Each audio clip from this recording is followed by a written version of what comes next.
Deep in the heart of Lechwood Forest, hidden among gnarled trees and creeping ivy, was a building few dared to speak of, the Forgotten Library.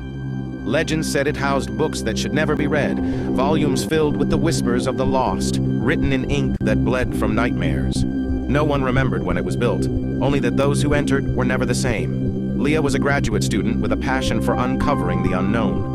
She'd heard rumors about the library from an old professor, who spoke of its location in hushed tones. Ignoring his warnings, Leah packed her bag and ventured into the forest. The promise of ancient knowledge was too tempting to resist. The woods grew darker as she walked, the trees closing in as though guiding her. The air smelled of damp earth and decay. After hours of wandering, she saw it, a crumbling stone structure half consumed by the forest. Its arched doorway yawned open like a mouth, inviting and foreboding. Inside, the air was thick with dust and the weight of silence. Shelves towered over her, filled with books in various states of decay. Some had spines so worn they were unreadable. Others looked brand new, their covers gleaming as if freshly printed. Leah felt a strange pull toward one shelf in particular. Her fingers brushed against a book bound in cracked leather, its title embossed in gold. The Keeper's Journal. She opened it, and the pages felt unnervingly warm, as if alive. The words on the first page shifted as she read them. "Welcome, Leah. We've been waiting for you." Her breath hitched. She closed the book and placed it back, but as she turned to leave, the air grew colder.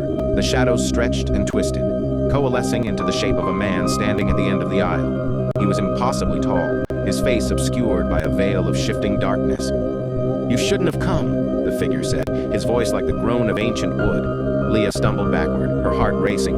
"I'm sorry, I'll go."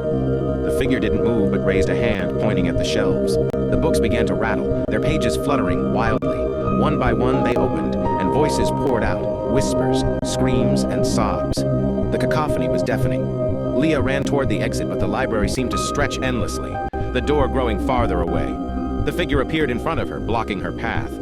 His shadowy face leaned closer, and she saw countless eyes staring back at her from within the void. "You took knowledge that wasn't yours," he said, his voice echoing in her mind. "Now you belong to us." The last thing Leah saw was the shelves closing in around her, the books reaching out with pages like grasping hands. When her professor went looking for her weeks later, he found the library as he'd last seen it, silent, still, and forgotten. But on the shelf where the Keeper's Journal had been, there was a new book. Its title read, "The Final Chapter of Leah."